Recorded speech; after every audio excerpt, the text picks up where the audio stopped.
listeners, welcome back di program live kita. Dan kali ini spesial banget karena akhirnya kita menghadirkan salah satu figur perempuan atau wanita yang berkontribusi besar banget di industri teknologi di Indonesia. Dan harusnya sih kalian tahu ya, namanya familiar banget. Sinta Witoyo Danuwardoyo, atau dia lebih dikenal dengan nama Sinta Bubu. Halo Ibu, udah bersama kita, terima kasih banyak. Atas undangannya. Apa kabar Ibu? Baik ya? Sehat terus? Alhamdulillah baik. Ya, jadi hari ini karena kita sama-sama perempuan nih, dan topik ini selalu menarik banget, dan aku pribadi selalu intrigue untuk benar-benar membahas tentang women in tech, khususnya di Indonesia. Dan ya udah, menurut aku sih Ibu Sinta nih pasti capable untuk sharing macam-macam ya Bu tentang peran perempuan di Indonesia, khususnya di industri teknologi. Dan supaya audiens kita makin dekat nih dengan Ibu Sinta, aku mau jelasin beberapa background yang super cool dari Ibu Sinta. Jadi Ibu Sinta ini lulusan jurusan arsitektur di Universitas Oregon, United States, dan pendidikan Master of Business Administration di Universitas Negeri Portland. Kemudian ini yang bikin Ibu Sinta ini beken banget. Ibu Sinta ini mendirikan bubu.com tahun 96 ya Bu ya. Ini sebuah digital agency. Kemudian di tahun 2001 Ibu Sinta bikin Bubu Awards untuk digital talent di Indonesia. Kemudian di tahun 2008 sempat ditunjuk Telkom untuk jadi CEO Plaza.com yang sekarang dikenal dengan nama Belanja.com. Kemudian masih di Bubu Awards ini, Bubu Awards ini kemudian transformasi menjadi ID Byte ya Bu ya, sejak 2011 ya. Dan ini isinya digital event, isinya seminar, exhibition, dan ada Startup Hunt Roadshow. Kemudian Ibu Sinta juga di industri teknologi dikenal juga sebagai mentor startup digital, angel investor, tak lupa inisiatif non-profit Silicon Valley Asia Technology Alliance yang memiliki visi sebagai jembatan bagi startup-startup Indonesia dengan Silicon Valley. Ya. Dan gak lupa juga nih, menurut aku ini keren banget, Ibu Sinta tuh dinobatkan menjadi salah satu 99 Most Powerful Women dari Globe Asia dan Inspiring Women Honor Roll oleh Forbes Indonesia Magazine. Wah, intimidating banget nih. Nah Bu, kalau misalnya aku baca-baca nih, katanya Bu Sinta dulunya terinspirasi oleh sang nenek yang seorang diplomat utusan khusus Presiden Soekarno. Nah, kenapa sih kok nggak mengikuti jejak sang nenek aja gitu, fokus di bidang diplomasi, tapi sekarang malah kecemplung di dunia teknologi, Bu? Bisa ceritain nggak awalnya gimana? Sebenarnya dunia teknologi itu juga nggak sengaja, karena kan tadi seperti udah Hani tadi jelaskan, saya backgroundnya di arsitek. Nah, sebenarnya abis ambil arsitektur 5 tahun tuh waktu S1, selesai arsitektur, saya pengen banget untuk untuk ngambil S2-nya tapi di bisnis. Nah, waktu itu karena udah 5 tahun sekolah arsitek, bapak saya bilang kalau mau ambil bisnis di masternya harus cari semacam beasiswa, karena ya udah kelamaan sekolah, terus adik saya masih 3, kok sebenarnya pengen ambil S2 kan. Jadi waktu ditantang oleh bapak saya untuk cari beasiswa untuk ngambil S2 di bisnis. So, saya ketemu sekolah Portland State University itu, dia punya program namanya Graduate Assistant, yang dimana kita bisa kerja untuk computer lab atau kerja untuk profesor, terus digaji sama dibayarin uang sekolahnya.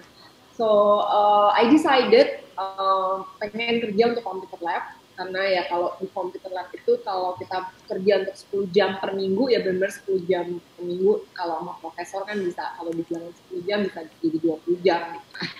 Jadi keinginan untuk kerja di computer lab itu waktu ambil S2, saya apply jadi supervisor on the computer lab, taunya diterima karena waktu ditanya apa sih experience dari saya untuk bisa jadi seorang supervisor di computer lab, ya waktu itu saya cerita waktu ambil S1 saya banyak menggambar pakai Macintosh. Macintosh itu kalau ada dia belum tahu apa itu Macintosh itu apa. Zaman dulu panggilannya Macintosh. Nah, jadi kita waktu saya ambil arsitek tuh banyak gambar dengan Macintosh, mungkin karena itu akhirnya saya diterima jadi supervisor dan kerja di computer lab, dan itulah pertama kali kenalan dengan yang namanya website atau www World Wide Web ya. Oke. Dan itulah jatuh cinta dengan yang namanya. Itu kira-kira tahun berapa Bu ya? www. Pokoknya belum ada Google, belum ada Yahoo, belum ada semuanya. Waktu itu tahun 94, 95. Okay. Nah, kamu kalau mau kalkulasi berarti saya udah tua. Tapi canggih banget sih Bu, tahun segitu udah mainannya udah website. Ya, jadi itu pertama sama internet, dan waktu itu sangat-sangat takjub dengan namanya website ya, karena bisa buka sebuah website itu dari mana saja, mau dari Indonesia, mau dari negara lain, mau dari Amerika, kita nggak sama, which I think was such a powerful media. Dan saya sendiri juga belajar secara otodidak cara membuat website melalui internet, dan itu that early on 95 saya belajar sendiri lah bikin website, ngulik HTML ya. Itu tahun 95, 96 itu. Jadi saya ngerasa tuh powerful banget kita bisa belajar melalui internet tanpa ada guru waktu itu. Bener-bener cuman waktu itu nggak ada Google, tapi kita pakai Lycos kalau nggak salah ya untuk searchingnya. Nah, pasti nggak pernah dengar Lycos. Jadi intinya namanya Lycos. Terus kita search how to make a website. Nah, keluarlah di situ orang ngajarin HTML, bagaimana bikin HTML. Jadi belajar sendiri. Dia caranya kayak Google gitu ya, Bu ya? Iya, sama aja kayak Google sebetulnya.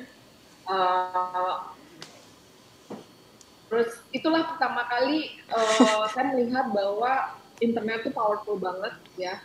Dan I think that's the beginning of e-learning. Mungkin belum ada kata-kata e-learning waktu itu. But basically semuanya belajar melalui internet. Gitu. Jadi karena internet bisa cross boundaries ya, Bu ya.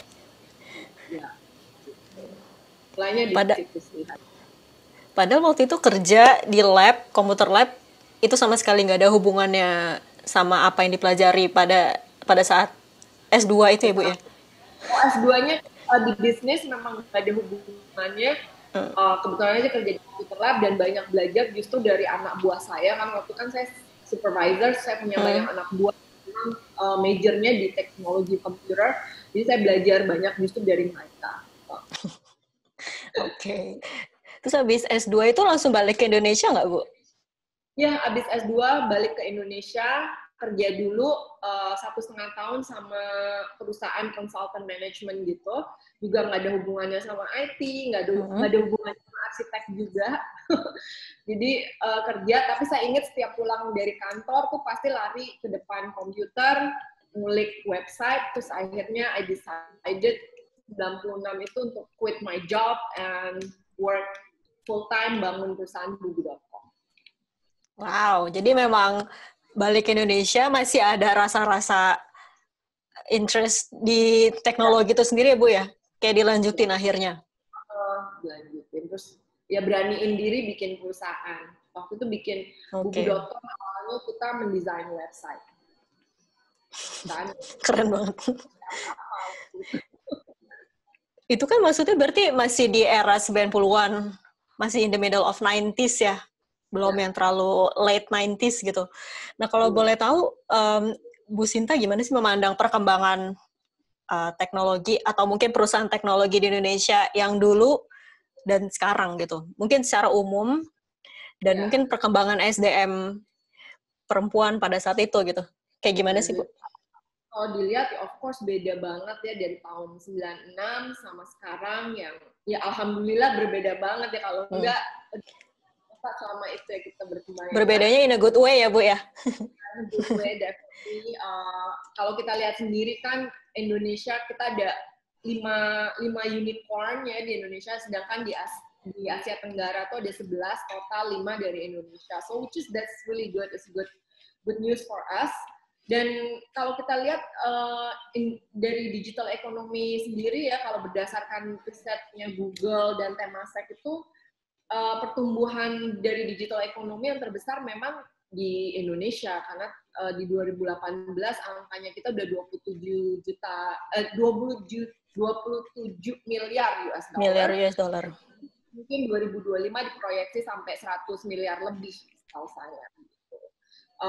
Dan ya kita lihat sendiri dari populasi kita udah 51% lebih pengguna internet. So from that number kita bisa lihat bahwa pertumbuhan dari digital economy di Indonesia itu pesat sekali. Oke. Kalau untuk peran atau mungkin kehadiran perempuan gitu Bu, di zaman dulu di sektor teknologi dan sekarang itu ya, kayak gimana sih? Apakah masih sedikit atau gimana? Harusnya jauh lebih banyak, banyak sekali founder-founder perempuan kan juga sekarang kayak ada hijab.com ya kan, terus ada Binar, banyak sih menurut saya sekarang founder-founder yang perempuan yang membangun perusahaan berbasis teknologi. Jadi saya sih cukup positif melihatnya bahwa sekarang lebih banyak perempuan minat di dalam bidang. Kalau untuk dari skill-nya sendiri gimana, Bu? Kadang kan teknologi ya identiknya sama laki-laki gitu ya. Engineering, apalah gitu. Nah, kalau untuk dari sisi skill yang apa ya, skill teknologi gitu, Bu, yang dimiliki oleh kaum perempuan, itu sekarang berarti udah jauh lebih berkembang juga ya. Banyak banget kayak sekarang app developer pun perempuan gitu ya, Bu? Ya. Tapi kalau kita ngobrol mengenai SDM ya, kalau kita lihat SDM secara general aja ya, jadi kita nggak usah ngobrolin perempuannya lebih banyak atau enggak, kita sebenarnya kita juga defisit 9 juta untuk skilled and semi-skilled ICT worker di Indonesia. Jadi dari situ pun kita melihat ada lack of talent, mau cewek mau cowok pun di Indonesia, dan itu yang kita coba harus pikirkan bagaimana kita bisa solving that problem, karena defisitnya 9 juta kira-kira. Jadi di dunia ICT itu ada deficit about 9 million skilled and semi-skilled ICT workers yang kita butuhkan. Itu per tahun ini ya Bu, 9 juta apa gimana? Iya. Jadi kita harap kita bisa memikirkan solusi-solusi apa sih yang kita bisa bantu untuk lebih banyak lagi skilled and semi-skilled ICT workers untuk Indonesia. Karena kita lihat kan dari sisi startup meningkat, terus semua perusahaan sekarang butuh IT ya kan. Nggak mungkin kita kalau bikin bisnis nggak ada teknologi base-nya sekarang. Jadi harus kita sekarang justru it's not about only women, tapi both men and women sih kalau saya boleh. Equal ya. Tapi kalau misalnya ngomongin soal minat gitu Bu, misalnya kayak ada defisit 9 juta, apakah memang minatnya masih sedikit? Atau awareness tentang digital tuh penting banget loh di hari sekarang ini? Atau sebenarnya ada faktor lain sih Bu? Untuk, maksudnya untuk tahu defisitnya bisa sampai segitu? Ya, sebetulnya kan tadi kalau kita ngomongin apalagi perempuan ya, perempuan itu memang minat di teknologi. Kita perempuan itu bukan yang nggak bisa masuk ke dunia teknologi, tapi lebih kayak minat.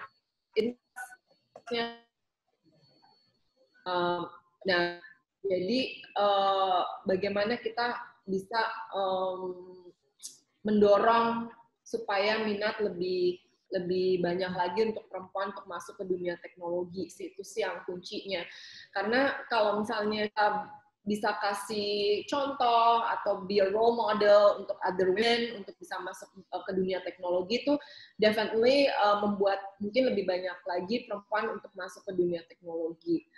Dan salah satu yang kita mau lakuin di akhir tahun ini, kita akan bikin inkubasi namanya super in tech, akan punya program namanya di mana kita akan mencari mahasiswi yang udah tahun terakhir di universitas untuk gabung di program kita ini, nanti bikin beberapa project yang mungkin berbasis financial, bisa berbasis karir, berbasis, ya kita nanti pilih beberapa project lah yang kita kerjasama dengan UN Women juga di sini. Kita berharap dari situ kita bisa mendorong banyak perempuan untuk masuk ke teknologi. Oke. It's called Girls in Tech. Dan di inkubasi ini berarti mentor-mentor ini dari mitra-mitra yang Ibu Sinta ajak gitu. Artinya mungkin mentor-mentor yang ada di startup Indonesia juga, terus nanti kita juga cari lebih lagi mentor-mentor perempuan biar bisa jadi role model untuk perempuan ini. Oke. Terus Bu, kalau misalnya ada orang random gitu, tiba-tiba ngomong, udahlah perempuan di Indonesia tuh terima aja, kurang melek teknologi. Itu gimana Bu tanggapannya kalau saya dengar orang nyebelin kayak gitu? Cuman perempuan Indonesia yang kurang. Kalau bicara tentang melek teknologi, sih bisa perempuan, bisa laki-laki, semuanya sama aja. Nggak mengenal gender ya Bu? Jadi memang nggak mengenal gender ya. Jadi saya melihat kita harus pikirin aja gimana kita bisa mendorong untuk even women or men untuk bisa melek teknologi, karena ya sekarang kalau kita membangun bisnis nggak cara lain, tapi kita harus menggunakan teknologi dan kita harus berbasis teknologi dan kita harus melakukan marketing secara digital. Karena memang banyak benefit juga dari digital. Kalau ngomongin marketing aja, tentu bakal low cost ya Bu ya kalau misalnya pakai teknologi.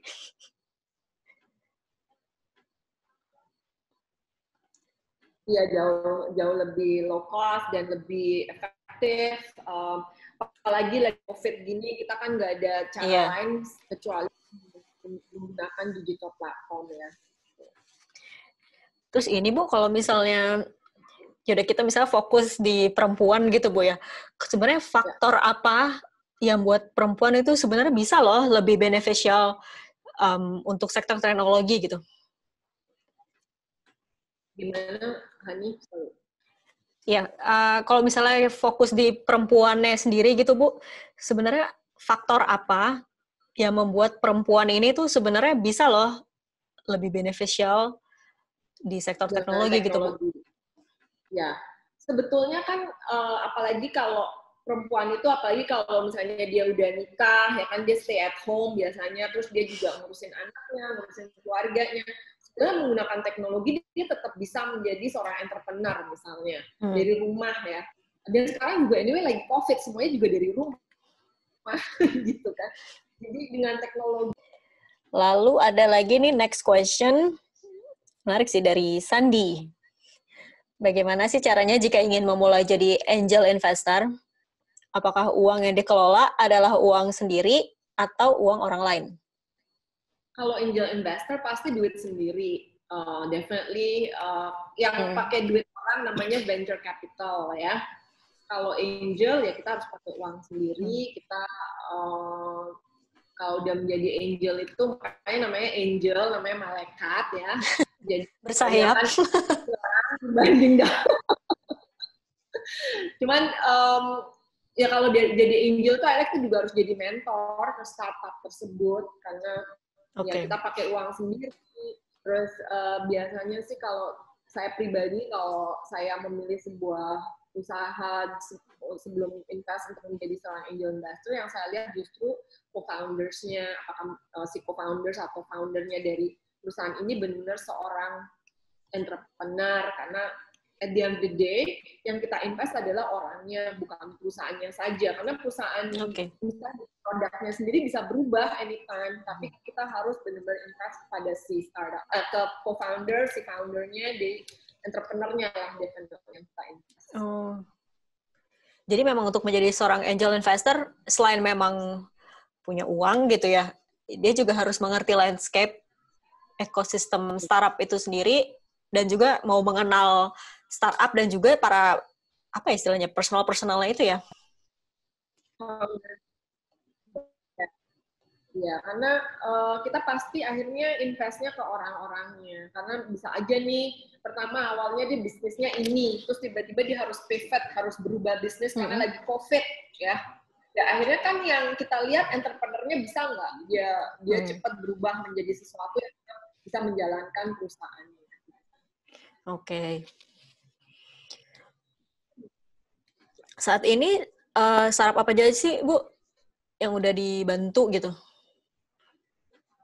Udah banyak banget, kalau ditanyain satu-satu kadang udah nggak inget. Cuman sekarang yang lagi masih aktif, contohnya Together. Pernah dengar Together? Dia startup yang kalau kita mau booking untuk olahraga, ya, jadi booking app untuk olahraga. Kita mau olahraga di tempat A, B, C, D, kita bisa booking melalui satunya.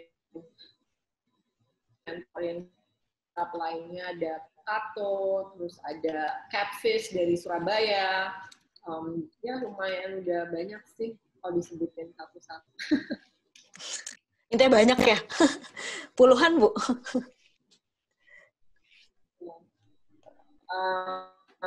Bisa jadi ya, kalau nanti kapan-kapan kayak harus ditulis deh.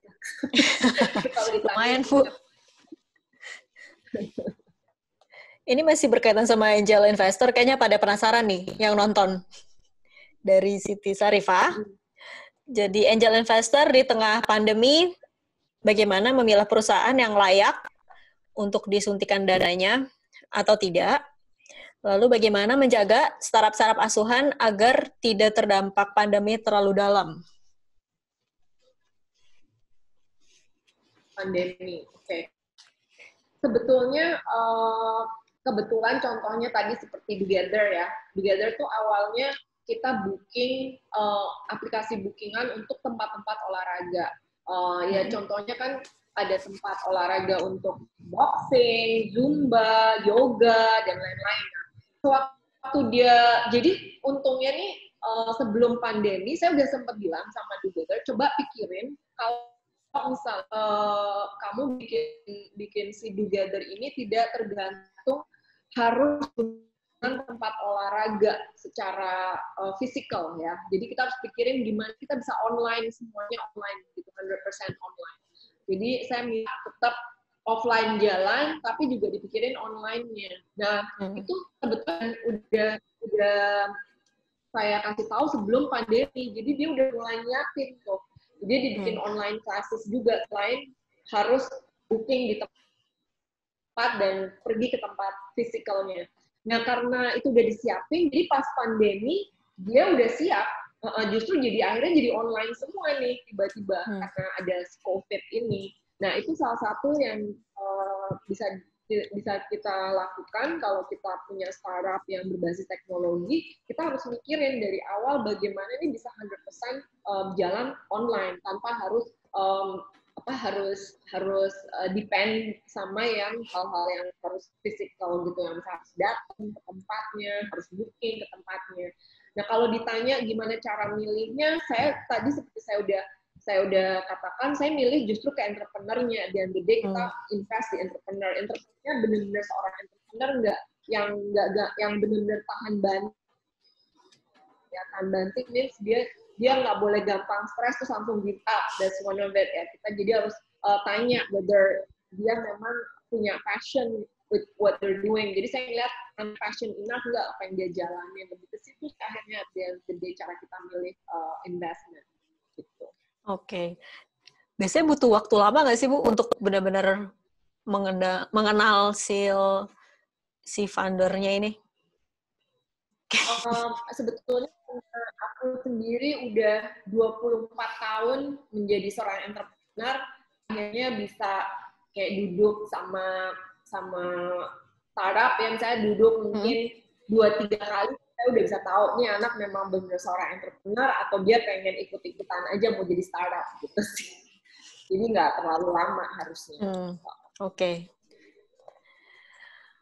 Terus, oke nih Bu, Aku mau nanya, sekarang pertanyaan Ya. dari aku.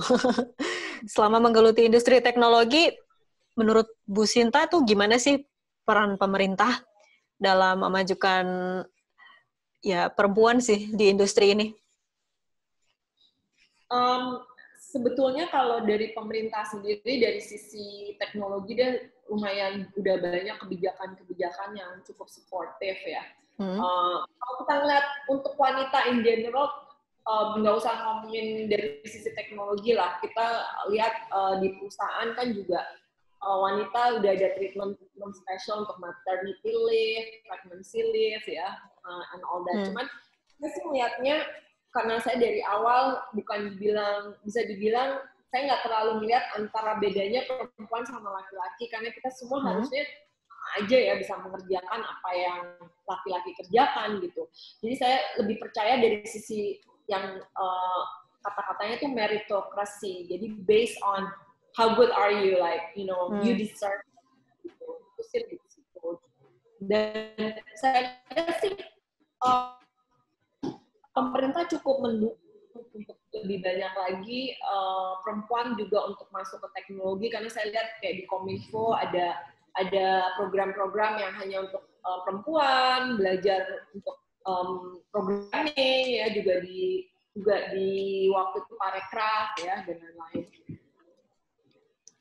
Kalau misalnya untuk regulasi khusus yang memang apa istilahnya ya kayak berpihak gitu Bu pada perempuan supaya perannya tuh di dunia teknologi se-equal itu sama laki-laki itu perlu nggak sih Bu atau memang sudah equal kah atau gimana? Bilang sih nggak perlu banget ya. Kan sekarang tadi kayak yang aku lihat tuh sebetulnya perempuan itu bukannya nggak bisa masuk ke dunia teknologi, tapi dia lebih kayak choice sama interest-nya dia gitu. Nah, yang kita butuhkan adalah program-program yang gimana kita bisa mendukung lebih banyak lagi perempuan atau wanita itu untuk masuk ke dunia teknologi. Dia biar ada interest, dia semangat pengen masuk dunia teknologi gitu. Cuman kalau dibuat kebijakan-kebijakan khusus kayaknya nggak perlu banget ya karena kita kalau kita bilang kita punya kesetaraan gender ya kita harus bisa melakukan apa yang laki-laki lakukan sih menurut saya. Oke Bu, terus ini ada juga pertanyaan dari netizen juga dari Arifah. Ibu sharing dong suka duka jadi pegiat startup di Indonesia. Ada kendala tersendiri nggak selama berkarir di bidang ini? Untuk jadi seorang entrepreneur mungkin ya. Kalau jadi entrepreneur di dunia teknologi, suka dukanya pasti banyak karena kebetulan saya juga mulai pada waktu di mana internet belum terkenal. Jadi awal pasti banyak banget kendalanya, challenges-nya banyak sekali. Cuman karena saya datang dari melihat bahwa internet dan saya punya kepercayaan internet itu bakal sesuatu yang besar sekali. Mungkin dari kepercayaan itu sih, jadi menjadi passion saya juga. Jadi nggak gampang ini give up aja, lebih ke situ sih. Dan kendalanya, of course, kalau kita ngomongin dari awal, orang nggak terlalu banyak ngerti internet awalnya. Terus nyari internet di tempat di bubu, juga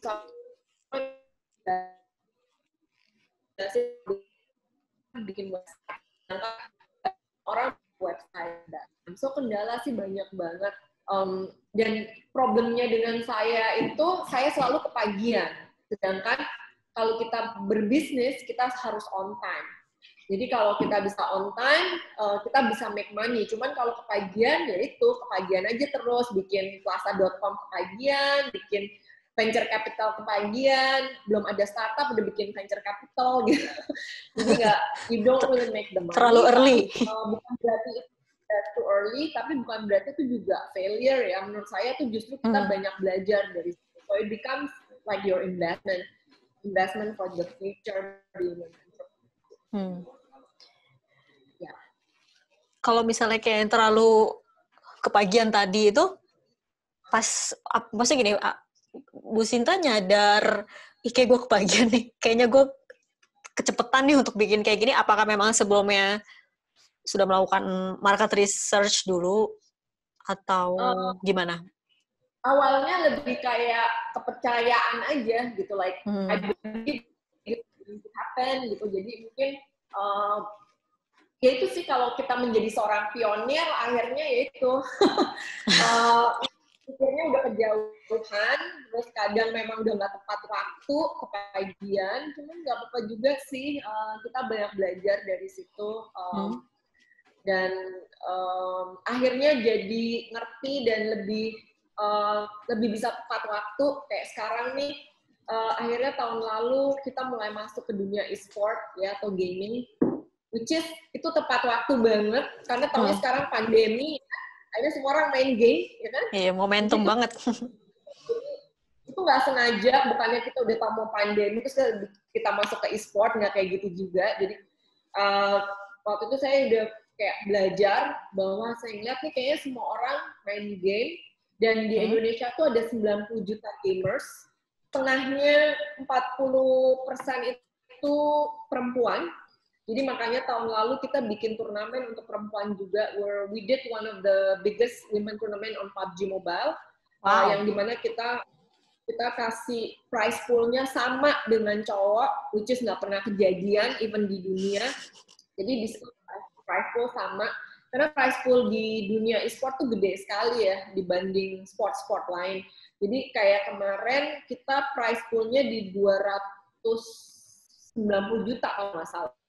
Oke. Nah itu saya kasih sama persis untuk perempuan juga gitu. Biasanya perempuan tuh kalau bikin turnamen hadiahnya kecil banget gitu, cuma bisa 1/10-nya deh turnamennya cowok gitu. Nah ini kita mau rubah mindset juga. Jadi salah satu yang kita mulai masuk sejak tahun lalu tuh di dunia e-sports. Oke. Tapi sebenarnya kalau untuk yang e-sport sendiri, Bu Sinta tuh ngelihatnya lihat dari riset aja kah? Kayak misalnya ngelihat yang tadi 90 juta gamers, wah banyak banget nih. Terus dari situ langsung terinspirasi untuk terjun ke e-sport dan juga mengembangkan tim e-sport, atau ada faktor lain? Sebetulnya itu mulai dari research juga. Terus kedua, nggak sengaja ada satu anak minta dimentorin, tapi dia taunya e-sport gamers, sedangkan saya nggak ngerti e-sport. Akhirnya saya jadi banyak belajar dari dia justru. Selain dia, kita saling belajar lah ya. Dari situlah terus saya jadi interest juga di dunia e-sport, karena saya lihat semua orang udah main game, terus kalau brand nggak ngerti e-sport, sayang juga gitu, karena kebetulan kita kan juga agency, kita memang kerjasama dengan banyak brand ya, jadi itulah mungkin idenya awalnya dari situ, dan kebetulan itu mulai tahun lalu, dan sekarang pandemi justru itu yang mengangkat kita juga. Jadi Bu Sinta nggak suka main game nih? Atau sekarang jadi suka main game? Nggak juga sih. Main Candy Crush ya? Nggak juga, aku nggak main Candy Crush. Dulu sih sering main game pas, tapi sekarang udah nggak pernah main game juga. Nyoba-nyoba aja PUBG Mobile, cuman nggak into.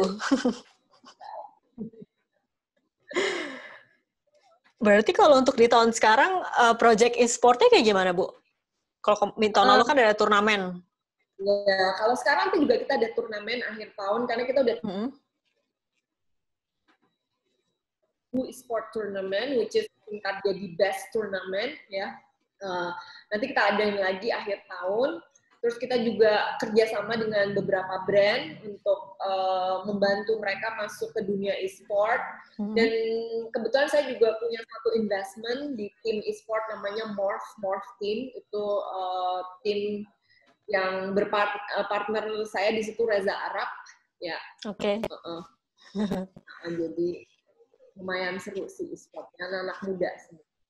Jadi kalau Bu Sinta yang ngembangin tim e-sportnya yang bareng Reza Arab ini? Ya. Atau ada yang lain juga? Enggak, yang kebetulan yang personally yang saya ada di tim itu di Morph, itu yang sama Reza Arab. Tapi Bubu Gaming, which is the agency-nya Bubu untuk e-sport, ya itu nanti kedepannya kita bisa manage anything dalam satu yang udah saya punya itu sih. Tapi sejauh ini fokusnya masih ini ya, ngadain turnamennya memang untuk gamer-gamer amatir maupun pro? Bukan yang kayak misalnya mungkin cari talent baru dari mahasiswa-mahasiswi gitu. Sebetulnya kita juga di Bubu Gaming itu, which is divisinya e-sport yang di Bubu, kita mencari talent juga sih. Jadi kita juga punya e-sport talents, beberapa e-sport talents, dan kita terus mencari e-sport talents yang baru-baru juga. Kita jadi akan mendorong untuk grooming talent juga. Yang lewat Bubu itu e-sport talentnya gamer aja atau mungkin yang skill-skill lain gitu loh, kayak apa sih namanya, gamecaster, apa sih yang suka ngomentarin, atau mungkin event koordinator atau apa? Ya, jadi talentnya bukan cuma gamers, tapi shoutcaster juga, ya, which is shoutcaster, aku lupa namanya. Shoutcasters, terus ada streamer ya, jadi orang-orang YouTubers yang main game. Terus mungkin apa lagi ya, analis itu mereka yang analyze the game ya. Ya jadi macam-macam sih talent-talent sport yang kita kembangin, karena sebenarnya sport ini udah menjadi karir ya sekarang, bukan hanya main game, so it's a career. Ya aku juga pernah tuh interview siapa ya, pokoknya penyelenggara kompetisi e-sport, katanya karir e-sport tuh bukan cuma gamer, kalau emang lo nggak suka main game, ya masih bisa kok, masih banyak skill yang lain gitu. Banyak. Sejauh ini kalau yang diadain sama Bu Sinta itu gamenya PUBG aja atau ada yang Mobile Legends? Ada game PC juga, Valorant, Apex Legends. Nanti kita juga mungkin mau masuk ke Mobile Legends. Ada beberapa game yang juga. Yang populer lah ya.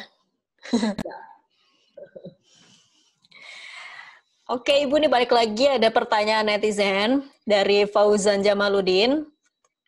Ada syarat tertentu nggak selain dari bisnis, yakni dari sisi pendidikan untuk founder startup supaya investor melirik? Dari sisi pendidikan ya, tergantung ya.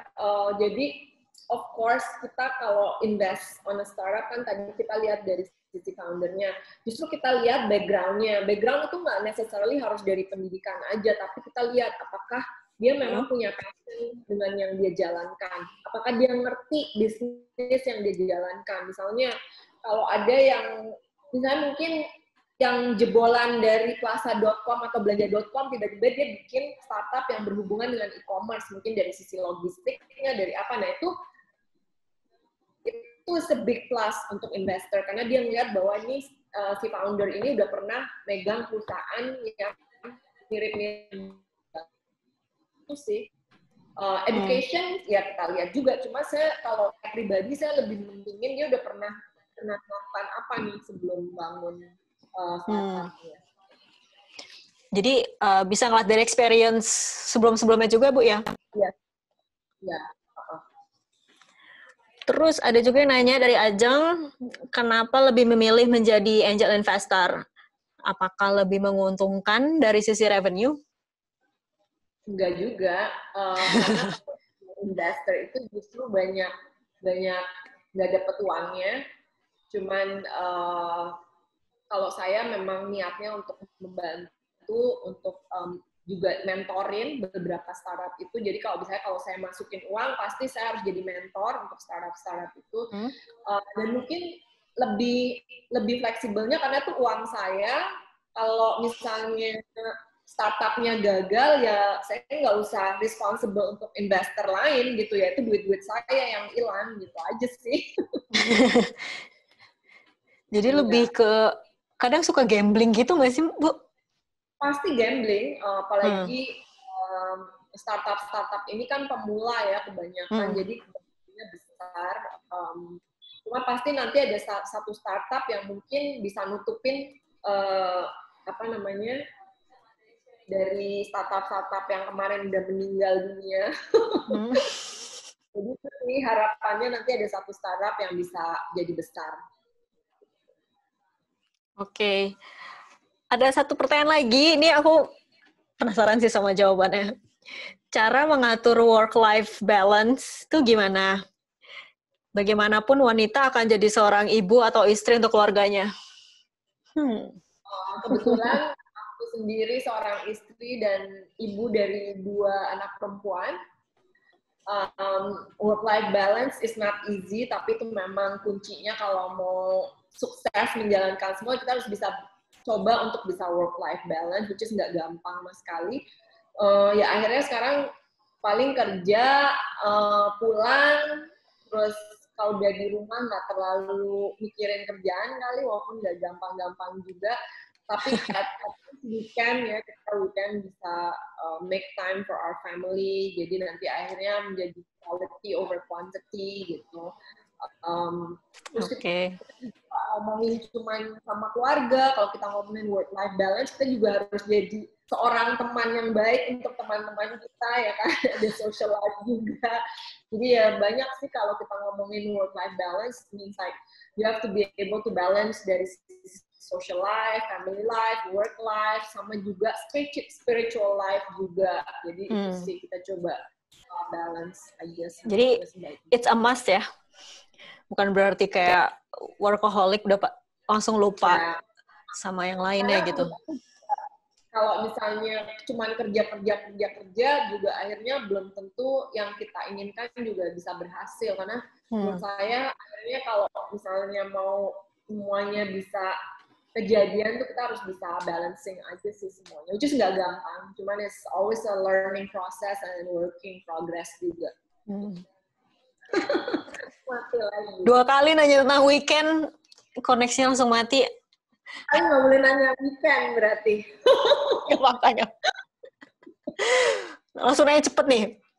Untuk work-life balance, Bu. Kalau weekend, sebenarnya ini tips buat aku juga sih. Kayak mendingan handphone tuh dimatiin aja, atau dibiarin nyala tapi slow response gitu, untuk kalau misalnya ada apa sih urusan kerjaan gitu, Bu. Handphone terus terang nggak pernah sampai yang matiin handphone, cuman itu juga kalau weekend nggak terlalu banyak yang harus diurusin, jadi kalau aku pribadi nggak sampai matiin handphone sih, cuman nggak terlalu banyak yang harus diurusin juga kalau weekend. Jadi memang kalau weekend bisa istirahat dengan tentram ya, Bu ya? Aja, paling ya cuma di rumah, kita kebanyakan sekarang lagi COVID, mau ngapain juga sih. Gitu. Terus nih Bu Sinta, kalau misalnya aku lihat dari media sosial gitu, sebenarnya nggak ada maksud stalking, Bu, tapi memang untuk riset. Bu Sinta ini kayak sering banget ketemu beberapa figure di industri teknologi, dan gak cuma di Indonesia, di dunia juga. Dari mulai ketemu Mark Zuckerberg, Sheryl Sandberg, pernah juga dulu banget ya ketemu Steve Wozniak. Ya. Ada nggak sih kayak list-list lainnya gitu, Bu? Pengen ketemu siapa sosok teknologi yang terkenal maupun di Indonesia? Mungkin yang pengen ketemu Jeff Bezos. Atas, Bu. Aku juga pengen banget.